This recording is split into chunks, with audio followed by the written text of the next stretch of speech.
What's going on, everybody? My name's Dallas, and this is the place where we're going to talk about food in and around Victoria, BC. So today, I have the pleasure of welcoming Jason from the Hive. How you doing? Oh, good, Dallas. How are you? Thanks for having me. I'm doing very well. And Jason was nice enough to bring some babes. Uh, what do they call this again? Elixir, right? Yeah, they call it like the June elixir. It's Yeah, like the kombucha, but they make it with honey instead of like sugar. So I find it a little sweeter. honey and green tea. Yeah. The I didn't. So they can't do the refills, I guess. Like they're not doing that at all, right? No, you can get a growler there, I think. This is as far as I know. Yeah. And like they'll do fill up growlers for you, but they're not doing refills right now. I don't think so anyway. Like how are they? Do you know how they're doing the bottling? Like, are they doing it? They must be doing it in house, obviously. Yeah, everything's done in there. Because I know that when I was at Il Sauvage, they had some guy like a mobile bottler that would like drive around and go to places and like bottle with some contraption he had, Hmm. like on the back of his vehicle or something. I don't know. He had some Right. equipment. I know when I tried to get these cans a little while ago, they sold out really fast. And the girl said that they're in the back bottling them now Oh, really? as they speak. So yeah, Okay. I think they do it there. Because Babes, like the thing about them is they have that whole tap set up where Right. they always Yeah. have like crazy flavors. Like Yeah. one time I was in there and I mentioned about breakfast cereal. And then like within 2 days, Malcolm had they went that night and got Fruit Loops. They made a breakfast one? Yeah, you didn't try that? No. Yeah. So they actually went and bought Fruit Loops, made cereal with it or whatever, took the milk Yeah. or something. I don't know the exact process, but they used that and they actually made Fruit Loop Yeah. kombucha, basically. Crazy. It, cereal milk is a thing now. I know. Like David Chang has So here's a one. question. Cereal milk burger. How do you do that? Maybe What- a milkshake? I don't know. Burger. Dude, what goes into a good burger? What makes a good burger to you? Salt. Lots of salt? Yeah, you gotta make sure you season it properly. Yeah. Don't just put toppings on it. Yeah, that's a I big really thing, like right? I really like to infuse the patties with something. Because a lot of places I feel like they might not have the best quality. Yeah. So they fall back and rely on like some type of like a whole bunch of crap just all over the meat. Yeah, it could be even really good quality, and I still have found that before. So what do you think that is? That it just tastes like beef, which is fine, and that's what a lot of people like. Yeah. It's just, I don't know, I like a little bit more. I like excitement, I guess. But do you think that that's like, is that a lack of confidence on their part potentially? Or like not, you know what I mean? I don't know. I think I kind of make burgers like I make meatballs, and I've sort Okay. of made them into burger form now. Yeah. Like the turkey burger sort of originated from turkey or chicken meatballs that I would make. Oh, Like, really? yeah, I used to cover them in like this pesto sauce and have an orzo and stuff with it. Yeah. It's all from different restaurants. Like all the recipes for your burgers. Yeah. The bison burger essentially is how I make meatloaf. Okay. That's sort of kind of where it came together. And how many burgers are on the menu right now? Is it 5? 5 with a veggie, yeah. Yeah. And Okay. the kids, I guess. And you're still doing feature ones? On the Not right weekend? now. I haven't really had a lot of time. It's been so Okay. busy since we've been back open, but Of course. And Yeah. then Joe had you on yeah. Check TV very recently. Yes, you did. See, and that's another thing. The Hive doesn't just have burgers; they also have chicken fingers. Yeah, the chicken fingers are kind of what started it all, really. Yeah. So like if we sort of step back, what's the evolution like? What's your evolution with cooking? Like, where did you start? I moved to Edmonton when I was 18 and needed a job. I started at Red Robin's of all things. Red Robin's and Moxie's. Okay. Worked at a couple chains. Moved back to Kamloops where I grew up and worked at a few more places there. Kind of got out of cooking for a while. Didn't think I was going to cook when I moved to Victoria, but same thing. You need work, and that's your experience. So Yeah. and it kind of evolved from there. Okay. I worked at Floyd's with my brother-in-law for a while, and then we were, I don't know, we were tired of line work in a way. We were just burnt out after 10 years or so doing it. And then we decided to both go to cooking school. Both of us thought we knew what we were doing. Both of us thought we were really good cooks until we realized we didn't really know what we were doing. And cooking school kind of opened that up for us. Okay. Showed us how to really cook, like the proper procedure. Don't So- poke your steaks and squish your burgers and stuff like that. So all the stuff like I don't know what I don't know, Yeah. and you kind of started to get clued into it. Yeah. Technique is what I learned. Mm. I learned technique, which I think is really essential. And then I started working for a catering company, Cook's Day Off, and they gave me a lot of freedom because they're really great stuff. So were you sort of the head of the kitchen there?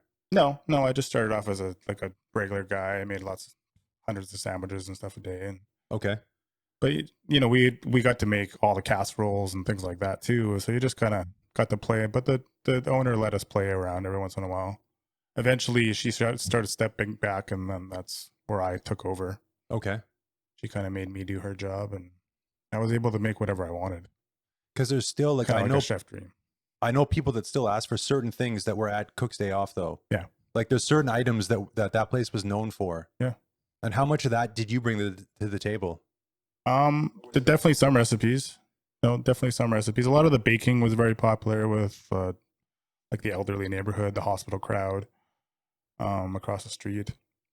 I brought different things. I brought they did a lot of old school food, lots of casseroles and pot pies and stuff like that. I sort of, I don't know, revamped it a little bit to make it more modern. Yeah. But yeah, that's sort of how it happened. And then like, because that place shut down, I want to say 18 months ago or something. Yeah, it's been a couple years or so now. Yeah. And so did you leave before it closed? Yeah, I left about 2 years before. Okay. And then that's when you went to the cottage? Yeah, pretty much. Yeah, I went to the cottage right after that. And so for people that aren't aware, the cottage is actually owned by the same sisters that own the Hive. Yeah, it's two sisters. Yeah, Katie and Malia. Yeah, and it's right. Like if you were looking at the Hive, which used to be Fairfield Fish and Chips. That's right. 1275 Fairfield Road. A couple buildings over, there used to be a little market in between them. But then if you go down the little stairs, there's that little bakery down there, which is the cottage. Yeah, a lot of people don't know it exists. No, so like for me, the best thing is to go get like a burger and some fries or burger and onion rings. Yeah, then you need to do sweets. And then go to the cottage and get your dessert. Yeah, you definitely do have to have it afterwards. But so one thing that I want to say is that the buns that come out of the cottage, those hollow buns, yeah, they're hollows. Like that is like the ultimate secret weapon for a burger. Yeah, I think it's the perfect vessel for what I make. Like how important is the bun in a burger? 50% at least, I'd say. Yeah. Like half. I can't stand if the bun falls apart. Dude, you're so lucky that you have like that vessel to put what you're doing inside of. And they're homemade is a really important. Like, there's nothing wrong with not using homemade because it's money and time that a lot of places just don't have. I understand that, but it does make a huge difference for sure. Oh, massive, huge difference. I mean, how many times, like in a regular shift, like before COVID, when you're on a full 8-hour one or whatever, or are you open 8 hours now? 5. It's 5 hours. Yeah. Okay. So when you're doing a full shift, how often would you walk over and like get fresh buns? Because I always see you with the big tray or somebody walking back to the Hive. Yeah, like, with the buns. She usually makes like a batch a day, which is probably 100 or so. Okay. Yeah. Because it's those buns, for anyone that hasn't had them, if you know brioche, it's kind of like along those lines, right? Yeah, but there's egg in it instead. It's a butter dough no, there's no butter in it at all actually because they're dairy free. But yeah, it's egg that's in it instead. It's like a Jewish bread. Yeah. And so you joined the cottage, and then so what were you doing when you first joined the cottage? It was nice because after running a restaurant like Cook's Day Off for a long time and being in charge of everybody, it was nice to just step back. And I was just making sandwiches and salads, soups. It was, make a few of them every day, put them out, and my job was done. But I kind of went there originally because my friend said that they had carrot cake. That's why? Yeah. And I you went as a customer. I went as a customer originally, yeah. Okay. And then and that carrot cake, isn't that like Malia's grandmother's recipe or something? It's her grandma's recipe or something. Yeah. That's what she's told me. Like that place is known for that, right? Yeah. The carrot cake, croissants. Those sticky buns. Sticky buns. Yeah, you like the sticky buns. Yeah, those things are. Buns. I like the cinnamon buns. And then they have the donuts one day, and then they're not doing that right now, right? No, they do the stickies on Fridays still. She has been making them on Fridays. They're open Thursday, Friday, Saturday, 9 to 4 right now. Oh, so they've actually opened back up. It's not just the pre-order menu thing they had going on. No. Okay, awesome. No, yeah, they've opened back up. They're not doing the pre-order anymore. Okay. And it's just Malia doing it by herself. You kind of go to the door. You can't go inside. There's no patio. Okay. So does she still have all the cookies and all the stuff that she was doing? She's brought everything sort of to the door, and then there's the one display case has like samples of everything. Oh, I'll have to go down and check it out then. Yeah. That's awesome. Yeah. Because I mean, I love just like the fact that your place and then down there are they're 2 doors apart. Yeah. Like it's just an insane combo. And Yeah. people don't realize. If it had Claremont too in there, we could really do something. Yeah. Can you imagine? Yeah, it'd be cool if it was like a little grocery or just more kitchen. More kitchen. I think that's one of the biggest problems with the Hive that I've already come into is I can't really produce a lot more Okay. faster. Yeah. Well, I mean, do you have the time?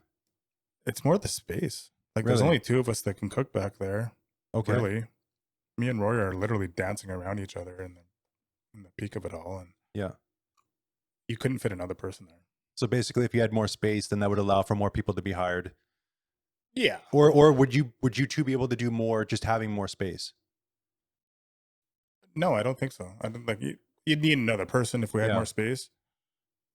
It's just sort of the way it's designed and like the little, I don't know, it's so small. You've Yeah. seen it. Kind of the walk-up window. My ideal thing in the future is to not have like phone calls or anything. Everyone just lines up. Okay. Like that place in Montreal and stuff. Oh, like Joe Beef? Yeah, where people just come there. Joe Beef was have you been there? No, but I've heard of it like across the country. I don't know if it's in my head, but when I went into the room, Mhm. like it had like a presence almost. Yeah. I could feel like an energy in the room. I bet. It was a very I've never Like actually you got in the door. well, there was that, but I've never walked into a room and felt like an energy. Like this room, like if it could talk, it could tell you things. I bet, yeah. That type of thing. I got to sit at the It's bar. pretty old as far as I know. Yeah. Yeah. And I got to sit at the bar and it was a fantastic meal. Mm. Like if you ever do get the opportunity, I hope you do. Yeah. Because it was I've always like wanted to go to Montreal. Montreal was, I really, really enjoyed Montreal. Yeah. I think I would really like it there. Yeah. It reminded me of like a bigger foodie. Victoria. Yeah. Like it was very open, but I didn't go there in the winter. So I don't know what the snow's like. I don't want to. I'd love to go in the fall. I think would be nice. Spring or fall. Yeah.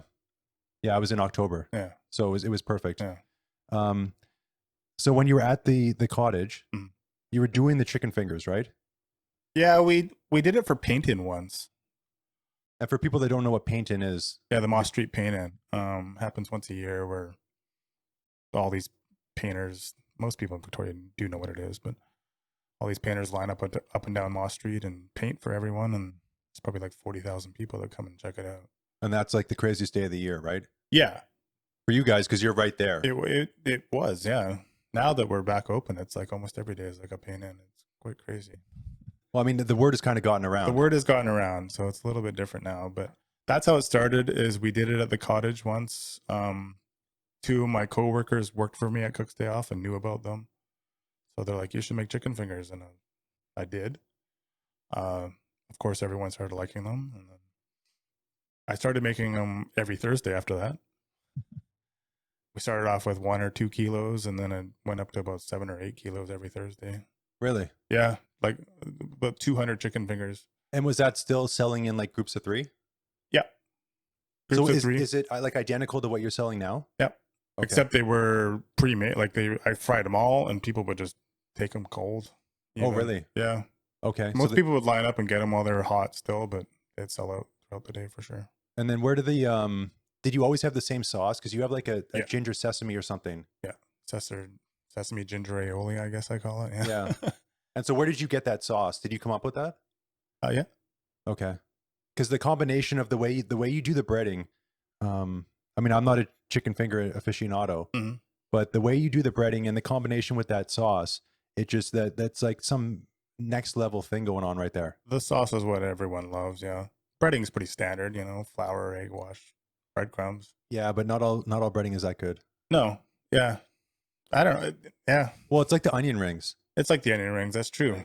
And same thing, standard. Like, That's not what you're doing with the onion rings is not standard though, because I've had a lot of bad onion rings. I don't know what they're doing.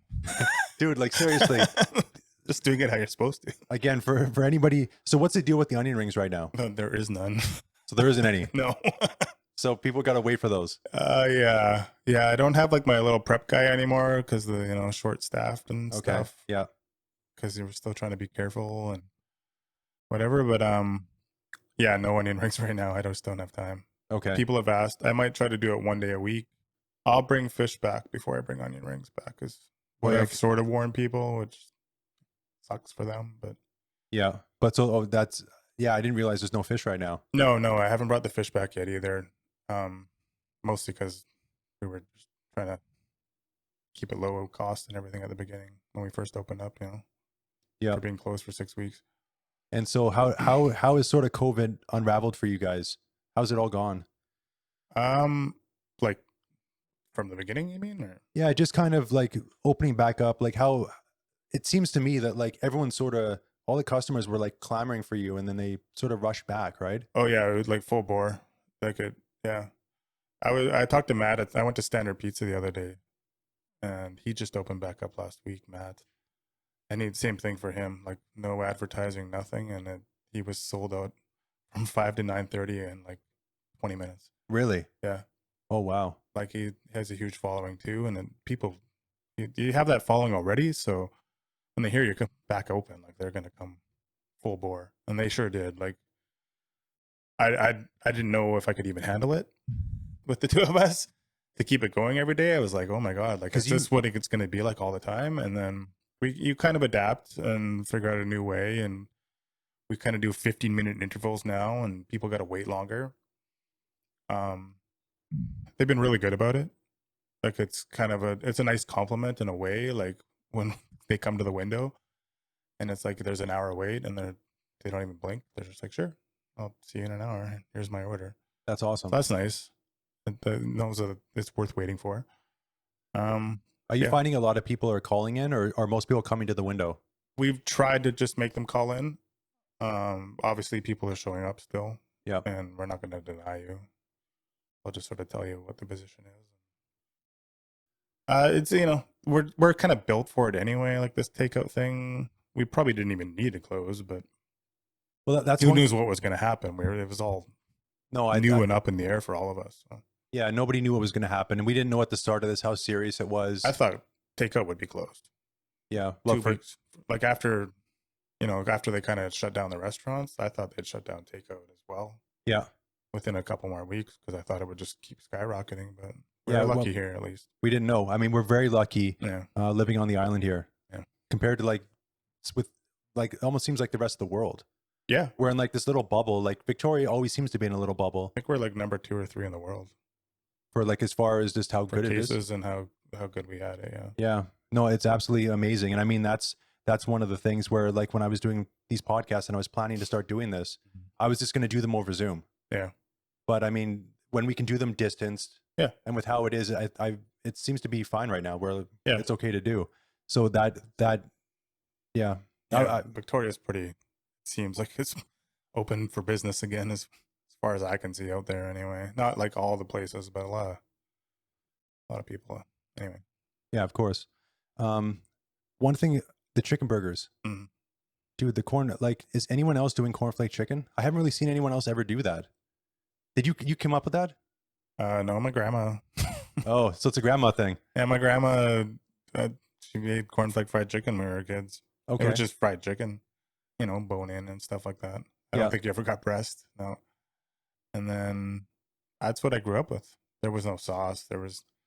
And Cook's Day Off, I brought it back to Cook's Day Off. That's when I first made it there. And never had a sauce. Didn't quite know what to do with it because I never had a sauce as a kid. We just ate it.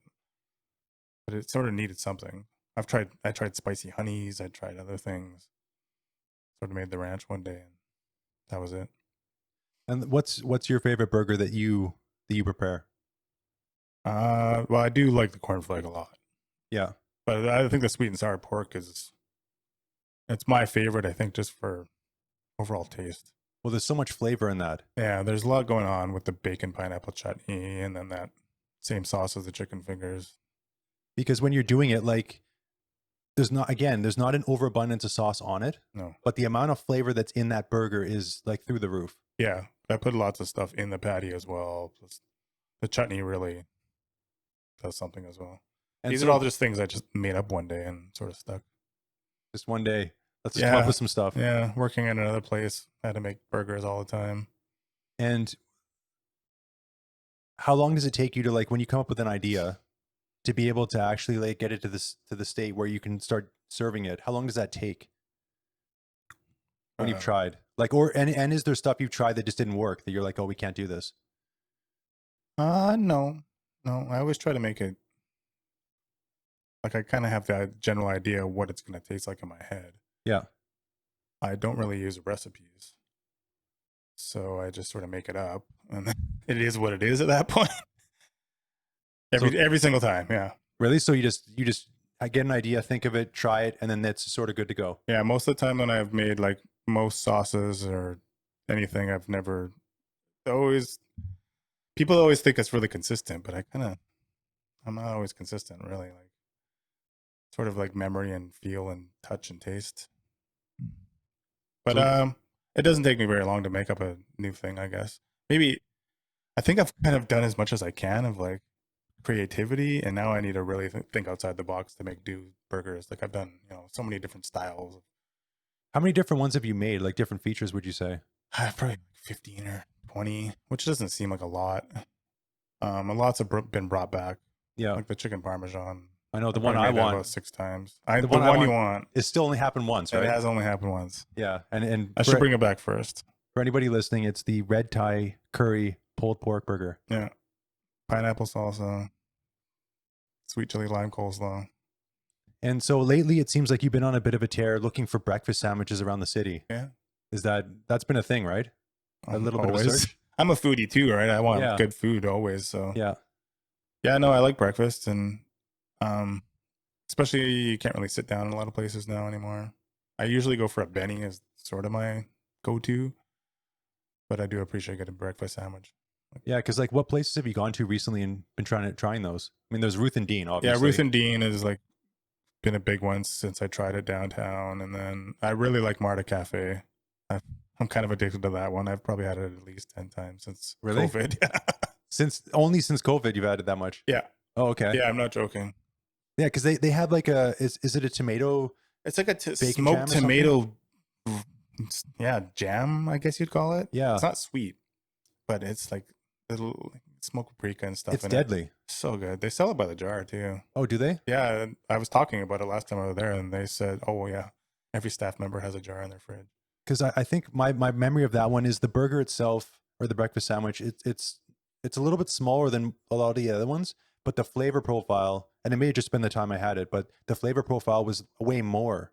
Right. It could have been. Yeah, I know when I got it a few weeks ago. Nikita is one of the owners. Yeah, she said that they used to make the buns, and that might have been even when you tried it. I tried it right at the beginning. Yeah, when they first opened, and they couldn't really keep up with that, so they do source their buns from somewhere. So I don't know, they're a burger size. Okay. Yeah. I just it was shocking to me when I had it. I always get it with bacon too, every time. Oh yeah, I have to. Yeah. Yeah. When I have it though, when I had it, I was like, how is there this much flavor in this thing that I'm having? It's ridiculous. I don't know how they do it. The cheese is so good. And then the Qualicum cheese. Okay. Yeah. The bacon, the bacon at the Morning People Food Company, like on that breakfast sandwich, it's like a must. Yeah, that one's good too. Yeah, you got to get bacon on that too. That bacon from Floyd's place, Meat Dog, like that bacon is a whole nother thing. Is it? Where's it from? It's from the Island Meat and Seafood. Okay. Yeah, that Meat Dog's place. Right. Okay. Yeah, and all their stuff comes from, I believe, from Floyd's. Okay. That they use all the proteins. Huh. But I think they're the only people using his stuff in a restaurant. Huh. I think. Yeah. And so, as far as other places around the city, because I always talk to you about different places. Mm-hmm. Where have you eaten since COVID? Other spots? Not really inside. I guess I haven't eaten anywhere inside. Yeah.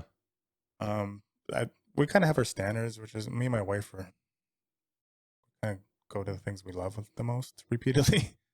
I go to Bon Sushi probably once or twice a week.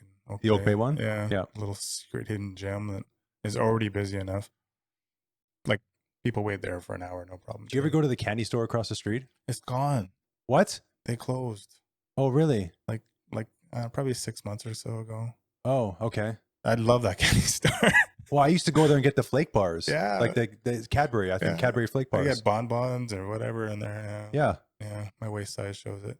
But yeah, no, they closed. I heard it was on the radio, actually, of all things. I heard that they moved to Victoria like 13 years ago and opened that store, and they had never really traveled anywhere on the island. They hadn't even been to like Powell River or anything. Not Powell River, Port Renfrew. Like not even that far. They've never gone anywhere because they've just been running this store, so they wanted to travel. Well, good for them. So yeah, that's what I said. I mean, good luck. If they if they did it on their own accord and they closed down 6 months ago, they picked a really good time to do it because they're avoiding all of what's going on now. Yeah, that's true. That's true. They beat the rush. And so, what other places have you been checking out? I've gone to Salt and Pepper Fox actually since they've been open again. Okay. I really like Liam's stuff for sure. Yeah, I've never actually eaten there. I highly recommend it for sure.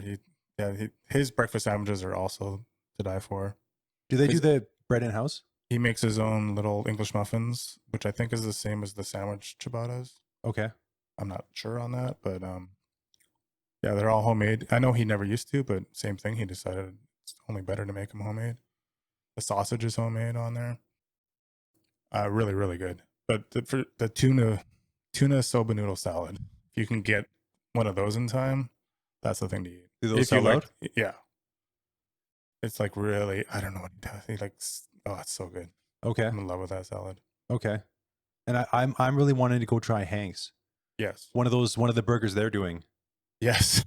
Those things look insane. They are insane. Everything they do is insane. Because you had one of the burgers, didn't you? I had the pastrami sandwich. It was literally it was bun, sauce, and a half a pound of pastrami. Oh. Okay. It was crazy. Yeah, what was that experience like? I ate it on the street.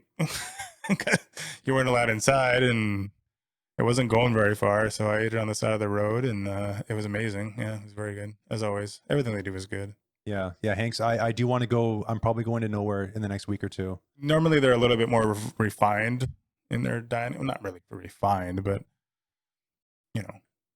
doing like fancier dishes. But right now, it seems like they're making crazy sandwiches and burgers. Yeah. Well, I think that their space is so small. It is. There's no way you could have people go in there. Really, impossible. There's just no way. No. I mean, when you look at you can't even be 6 feet from the kitchen. Did you see what they did in Nowhere? Yes. So for people that didn't see that, they sort of sectioned off the kitchen with a nice wall. I don't know how to even to describe that, with some windows, I think. Yeah, it seems like there's a clear glass. Wall of some sort. And then they have big wooden. It looks like big wooden walls in between the different booths, because there's not that many booths in there. There's only like 4. And the way they did it, it looks very like almost artistic. Like the space is cool. The transformation they did. I saw the Instagram pictures, and that was about it. But I've only because there's only like 4 booths in. Yeah, I think there's 4. Yeah. I've only been there once, and I sat at the bar. So. Okay, I've done the bar once, and I sat in one of the booths. Yeah, I like to be at the bar. I like to watch the show. You like to watch and see what they're doing? Yeah, totally. Because Laura in there, she does a really good job. She's amazing. Yeah. I can't believe what she does. Yeah, you just like, and the thing about her when I was in there is she's just carrying on a conversation. Yeah. But she's like whipping out all this food like that is like, if I try to do it, it would be horrific. And I would just be focusing on what I'm doing. Yeah. No, it takes a different mindset for sure. That's sort of a chef's mind in a way, but it's amazing what they pull out of there at both restaurants so casually, because they're so busy, but like no stress. Yeah, they seem very relaxed. I see no stress in their faces at all. Yeah, they love what they're doing. Well, I think that with it seems to me, I would love to get Clark on here and talk to him. Oh yeah, but just like the sourcing of ingredients. Can babysit. Oh, I guess he's busy with his kid, right? Yeah. But the sourcing of ingredients and the amount of time that must take to find all the stuff that they get, I don't even know how you would do that. Like, it seems insane. It's mind-boggling how creative they are. Yeah. That's what I've noticed the most. How they come up with all that stuff every day sometimes. Because Clark comes to the Hive. Yeah, he's a customer. Right? Yeah. He used to come to the bakery all the time.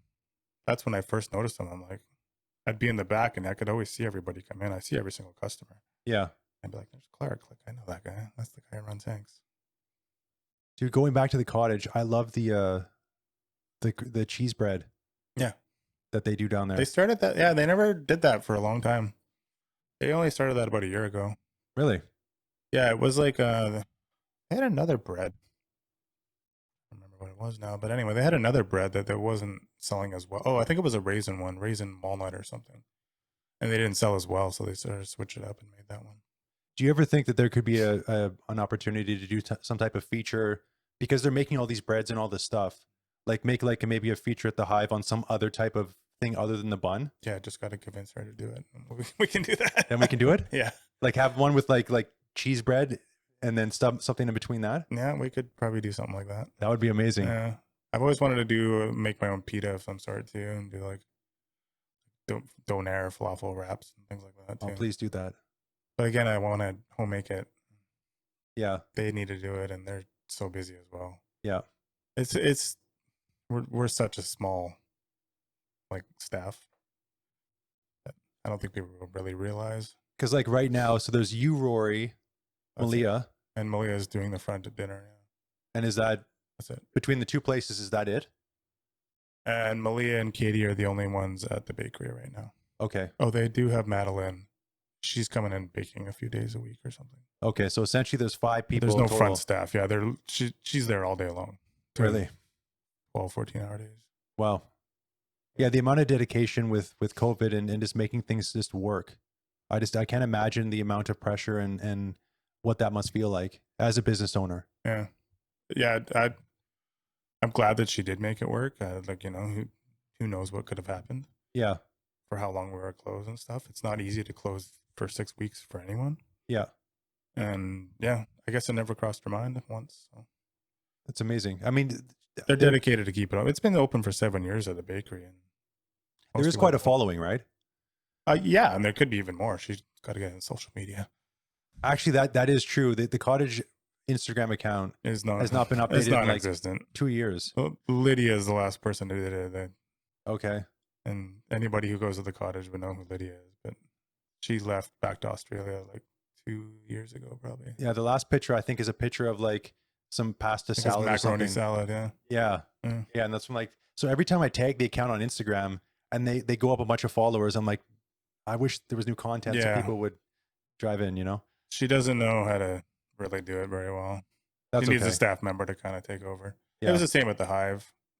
Like, no one was really doing it, and then I had to take over and do it. Because I think the first time I met you, I think you had reached out on Instagram. Yeah. And you just kind of said, "Hey, we're opening up. Do you want to come in?" Yeah, I think that's when right? Yeah, when we first opened up, I think I kind of messaged you, and I was like, because I kind of knew who you guys were and stuff. And then eventually about 6 months after that, after I took over the Instagram, then we finally came in. We reached out again. Yeah. Okay. Because I think my big addiction at the start was the chicken cornflake burger. Yeah. And then now I'm on board with you with the sweet and sour pork burger. Yeah, I think it's the best one. Just that, like, I've recently brought my dad a couple burgers, and he keeps wanting this an old fashioned burger, which I don't even know what that is. I get lots of those requests. So you know what an old fashioned burger is? A normal burger, a regular burger. I get that a lot. Yeah. Yeah, and so, but I brought him one, and then I brought him the sweet and sour pork burger. Yeah, and he was just like, he didn't even want to talk when he was eating. The dog was sitting on his lap, like basically in his face, and he was like happier than anybody. It's sort of like an umami overload in a way. So, like, there's a lot going on there. Yeah, there's a ton. Yeah. But then when you mix in the fries as well, or if you get onion rings, which I probably shouldn't mention those, and the gravy. Yeah. The gravy's really good too. Yeah. Like, what are you doing with the gravy? Is there anything special in there? Just make chicken stock. Okay. It's homemade. Roast our own bones. And standard. There's rosemary in it, which is, I don't know if it's very original, but I put that in there. And so, what have you been doing? Like when COVID, when you had some time off, what were you focusing on? What were you doing? Oh, I didn't know what to do. Actually, on Instagram, you were making meals every day. I right? did. Yeah, I did cook a lot at home, which was nice. Yeah. I got to be creative then. Made some bread. Amy gave me some Yeast. I couldn't Yeah. find yeast anywhere, of course. Went non-existent like toilet paper, and then made focaccia for the first time a couple times. How did that turn out? Good. Did you do sourdough? No. Everybody seemed to be doing sourdough. I'm not even. It's probably my go-to bread. So Okay. yeah. I mean, I figured like I don't know how to cook anything basically. Mm-hmm. My palate is horrible. I don't really know anything about food, like as far as making it and all that kind of stuff. I thought during COVID, because I'd have more time, Mm-hmm. if I was ever going to learn to cook, it would be during that time. And I somehow still managed to not learn how to cook. Yeah. I think we all had plans of what we wanted to do. Yeah. I was going to lose weight and get in shape, but look at me now. Yeah. Actually, the whole gym situation's a mess for a lot of people, I think, because like I haven't exercised in so long. Probably ate more than anything, but yeah, but it was fun to cook at home, at least, to be creative. Everyone, they said I should start a cooking show. Why not? I don't know, maybe. With all that extra time, right? There was when I was unsure of the situation and what was going to happen with the restaurant, I thought maybe this could be my new thing. Maybe Really? I don't want to do it anymore. Yeah. Yeah. But then, well, now I'm back to work. Things are back to normal. I'm needed. Yeah. Yeah. There's such a response and like following now, and like that's just what people say and how much they like it every day. That as hard as it is, it makes it more and more worth it every time. Do you have people that come by? Like, what's like the most frequent person you see? How often do they come? Oh, I don't know. There's definitely like weekly for sure. Okay. There's like certain people on certain days at certain times. Oh, so somebody, so 6 p.m. on Thursday, so and so's coming. Oh yeah, Mary calls at 4:30 on Friday, like every week. Okay. Yeah. And does she order the same thing every time? 2 burgers of some sort and a kale salad. So she keeps you on your toes on some level. Every time. Okay. She comes nice and early. She knows when it's busy. Yeah. Beats the rush. Are you still selling out? Some things, yeah, for sure. Okay. Yeah. Because I know that when you first opened there, like you were just basically completely blowing out of everything, right? Yeah, the first 4 days we sold out of everything. And then, kind of adjust things a bit. Yeah. But yeah, I mean, very busy. And I think you guys are lucky that out the side or outside your place, there is a lot of different space for when people are waiting for food. There is a lot of space that people can keep separated. Yeah. And you can kind of go to both sides of the buildings. The patio's there. Yeah. Helps. Yeah, I'm hopeful at some point when things sort of get back to normal that patio area, like there's some seating that can be transformed there or something. Yeah, it's going to be less for sure. It depends if they keep the regulations the way they are. Yeah. Right now, I can't there's all sorts of rules. No one can sit at the table twice, of course, without it being completely sanitized. Oh, of course. I'm not allowed to touch anyone's garbage. I can't clear the tables. I can't even touch the garbage can. Oh, so that would leave you kind of, if somebody just leaves their garbage there, how do you deal with it? I don't know. You can't. Okay. And because we just don't have the hands, it's like we just sort of left it right now. Or it's not going to happen at the point. Was there ever a plan before COVID though to make that sort of that patio area sort of covered? I don't know if you've seen it lately. Transform it. I haven't seen it. They put lights over top. There's like lights that go back and forth. Oh, I haven't seen that. So it's not covered, but it looks really nice. Okay. Well, it's all Dutton's, the landlord, who sort of helped us with that, and they want to cover it eventually. And is the little mart thing in between, in the middle there, between the Hive and Cottage, mm-hmm. Is that the same landlord? No. Oh, different. Yeah, as far as I'm not really sure, but it's not the same landlord. No. Okay. Yeah, that'd be amazing somehow if that space could get taken over and turned into something. That building needs a lot of work, and there's tenants upstairs as well. There's living people that actually live up there. So yeah, so that makes it a bit more tricky. Yeah.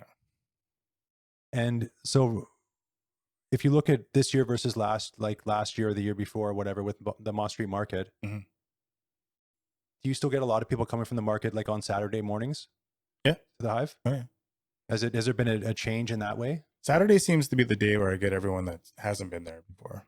Oh, really? Lots of new people. Okay. And I think it's because they're coming to the markets and stuff like that. Yeah. From all over the city, and what's this place? They haven't seen it before. It stands out. It's bright blue. Yeah, the blue color. Like, what is this? Yep. Now that we got the logo and stuff too. Dude, is there anything else you got going on? I Yeah, not a lot. I'm working lots, obviously. Been Okay. fun. That's awesome. Okay, I guess we'll leave it here, and I'll see you guys singing soon. Cool. Bye. Thanks.